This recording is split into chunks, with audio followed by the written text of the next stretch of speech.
Hey there, I've got something really cool that I want to show you. This is a snippet from an interview that I will be releasing on June the 12th, or June the 9th if you're one of my Patreon subscribers, and it features the wonderful August Aguilar, who is a horror film director and the owner of Strange Film Studios, which, as you can kind of guess, specialises in horror. We talk about his new film, The Gifted, which is starring Ginger Lynn Allen. And in this little snippet of a conversation, we talk about how do you fund such a film. Now, of course, please also check out his GoFundMe. I'll be putting it in the comments and in the description in the YouTube video, in the show notes on the podcast, and it'll be plastered all over my social media wherever you find this video. So, enjoy this snippet of season 3 of Tom Meets Interesting People.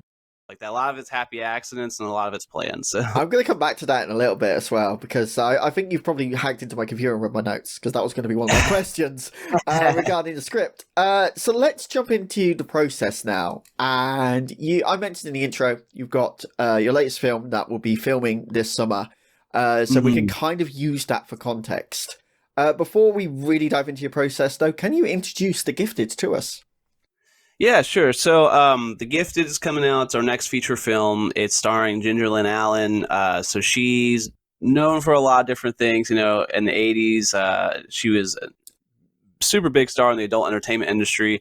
But she definitely has always been in the horror industry as well. So she's doing like horror conventions, indie horror. She worked with Rob Zombie on like The Devil's Rejects and 31 and stuff like that. So, but Ginger Lynn, we met... Frank met her at a convention when we had our film Raven at a festival, and he's always been a fan of her. So they talked, and somehow he got her email and whatnot. So for about 8 months, he was in contact with her to get this, because he wanted her for this movie idea that he had. And for about 8 months, he just worked behind the scenes, getting that booked, and she finally came on to the project, and yeah, it's a really, really fun project. It's called The Gifted. It's pretty much about a woman who, her name's Barbara, who Ginger Lynn will be playing, and she has like this supernatural ability where she can control people through using like a charm. And when she controls people, she can control their own free will or actions or whatever. And a lot of it's also been a lot of that's been used for really bad stuff. Hurting people, stealing, whatever. And a lot of that she's done, as The Gifted breaks it down 3 different stages of her life.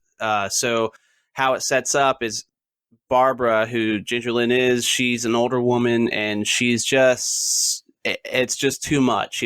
She spent her whole life hurting people, and all these things has happened to her, and she just wants to pretty much die, and she just wants to give up. But she gets told that there's this priest who can get rid of her powers if she just confesses her sins to the priest. So we open with her going to this priest, and the priest is a very, very odd character, we'll say that. And he's got an assembly in the church as well, and that congregation is very like out of this world. So it's a very, very bizarre scene. And so he says, all you have to do is confess your sins. And she's like, well, let me start from the beginning. So the film breaks down to Ginger as a little girl, and we kind of see where some of that stuff was happening in the beginning. And then there's a middle segment where Ginger's like a young woman, like in her 20s or 30s, and she's in a relationship, and you see some of that and what happens there. And then there's a third and final story where Ginger Lynn herself, it's the night before the church. So it's a whole 3 different stories in one film, all tying together. And it's just, we just see what Barbara went through her whole life with this power, and how she used it, or how she was manipulated to use it. And it's a really, really, it's a wild ride, and it's going to be horror and drama. So it's definitely a blend of both. Some comedy moments, of course, always, but yeah, it's going to be an interesting ride. We're shooting that in May. She's coming down here the 19th and 20th, and we're going to shoot her scenes. And then I'm going to be going up to Philadelphia probably like July or August, and we're going to shoot the last scenes up there, and then combine it all together. So yeah, it's going to be cool. Was there like a reason you picked going for the free time periods, as opposed to just making it sort of one sort of linear narrative from start to beginning? Well, this is my dad's project, because how we operate, he will write and produce things, and I write and produce things, and I direct everything. So, but this is his project that he wrote. But I think the mindset behind that is, we could have done like a linear piece with just Ginger Lynn and whatnot.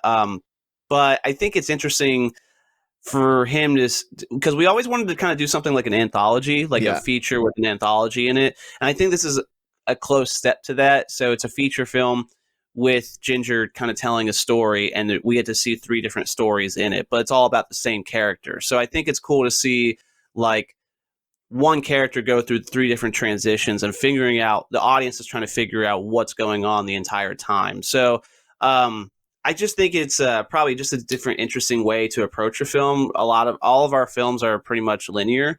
And I think it's cool to kind of do more of a different approach to that, just, through stages of time, and kind of tie it all in together as well. And what's cool about this film is it's actually tying into one of our previous films, Happy Mother's Day.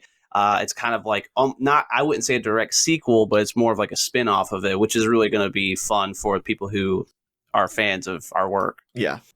So did your dad come to you like with the idea kind of already formed, and then it built from that? What did that look like from like that first synaptic spark to the stage we're at now and the stage we will be in the future? Yeah, he always pitches ideas to me, and this is an idea. He kind of had 2 different ideas that ended up kind of blending together on this one. But one definitely was, he had this idea of a priest and someone confessing their sins to the priest, and the anthology idea was in the works of that. So it was kind of like, he had this idea of this priest, and he kind of knew where he wanted to go with that, but he didn't know exactly what the stories were going to be like. And then once Ginger Lynn was on board, that idea was still there, but he kind of combined another idea he had that revolves around the supernatural element, which is her having powers and stuff. That wasn't really in the original draft of things. So I came up to Philly back in December because we had to shoot another project of ours and finish up. And every time we get together, we always have a night where we just, relax with some drinks and hang out, and we talk shop about everything. And we just really started talking about The Gifted because Ginger Lynn was already on board at this point, and we haven't sent her the script. So we were like, we got to get the script done. And we're like, time is of the essence. So we just kind of hashed out everything, all his ideas, all my ideas. He asked me about that supernatural element, from his other idea. He's like, do you think that's quirky? Do you think it will work? And I was like, I think that's awesome. I think it will be really cool. And that's kind of how we just formed exactly what those stories would look like, how we would tie it into our universe, how we would flow, and how we would shoot the whole thing between Knoxville and Philadelphia. So pretty much like once we got together and did all that, everything became so clear. We got the script written within a couple of weeks. We sent it off. She loved it, and everything was all good. We booked everything since. So I think it's interesting because you never really know what you're going to get until you get to it. So it's like, so even with this, we had all these ideas finally on paper. We sent it that way. We got everything in motion. We're booking everything. And then I'm like, okay, I got to shoot a teaser trailer for this thing because I need to get people excited for what's to come. So one of my actors, Joe Casterline, he was in He Comes to Kill, and he was Chief Sanders of the movie. He's going to be the priest in The Gifted. So we shot a teaser trailer with him just this last Wednesday. And even it's like once you're shooting like right then and there, and you're talking about the priest, you're in that character, and you're just trying to figure out his backstory, trying to figure out what's going to happen in the final film. New ideas emerge, new like understandings, take place. And you're just like, oh, this is what we're going for with this priest. Now I kind of have a better picture of what it's going to look like. And I think there's even some added new ideas that's going to make this film even better just because we were able to kind of really workshop that idea right then and there. When you get on set, that just happens a lot because you got everyone in the same room and you're trying to work the scene out. And then you get all these different inspirations and people suggesting things. And then that's kind of how a film takes place. So, I think things even after we shoot with Ginger and the scenes in Philly, I think even though we've got a really good idea of how this thing is going to look like, I think it's going to still evolve even more by the time this is all said and done. Yeah, I do want to come back to that point as well with like what it's going to look like after it's done, and the sort of relationship between your cast and the script itself. But before we go to that, I do want to also talk about funding as well, because you've got an Indiegogo page that you want. We want to. At the time of this, we're halfway through it already. So by the time this episode goes out, it's already kind of happened. So let's talk about the funding kind of itself. How do you even approach that? It's a tough line to walk. I mean, we're in a great time that indie film is very thriving, and there's a lot of support that goes into it, especially horror. So it's not uncommon to see filmmakers like myself who are either experienced or not even too experienced, but they're, they do crowdfunding campaigns for their projects. I think it's always weird where it's kind of like, hey guys, we're making a movie and we need your help if you want to throw in some money to help us make it. But we're at that point now where we've never asked for people to fund our movies. Yeah. We've always funded by ourselves, and like, we love doing it. It's like, we're not expecting money back, or anything like that. But we do it because we love it. Yeah. But with this project in particular, since it's so big and also the talent does cost pretty much a majority of the budget, we all thought it was the right time to say, okay, we're going to be that we're going to be the filmmakers who present a crowdfunding campaign. Yeah. We're going to make it worthwhile. We're going to present some great rewards with that stuff, whether it's a shirt or a Blu-ray or a signed thing from Ginger Lynn, or, you can even be a walk-on role of the movie and stuff like that. We're going to make it worth it. And we're going to just see how much support we can get with this, because we do have a fan base now. We do have a lot of support with what we do. I can say, given this, since this is our first crowdfunding for a movie, I've done crowdfunding through Kickstarter for my comic books and whatnot, and those have all been overfunded and everything. I've always had a success with all that stuff. But for the movie, since we had a high budget and everything, I mean, not too high, $7,000 is what we were looking for.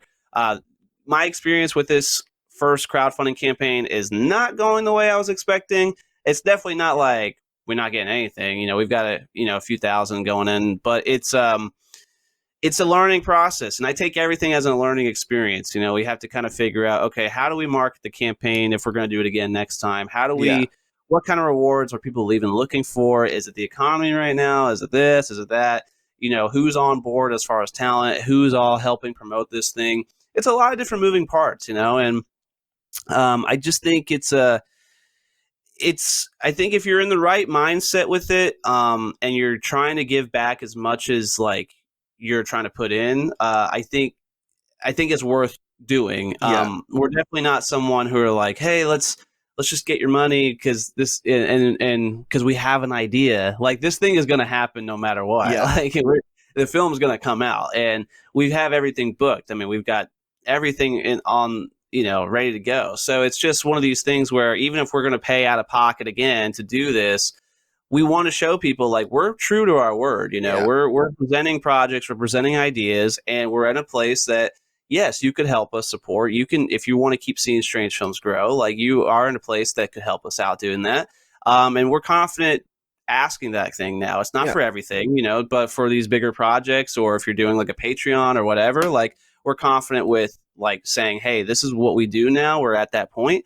But even if you fund or not fund, we're still going to bring you content. We're still going to bring you an exciting project, and we're still going to be thrilled about it. So it's definitely an interesting concept and experience. I'm happy to try, definitely.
Patience, my child.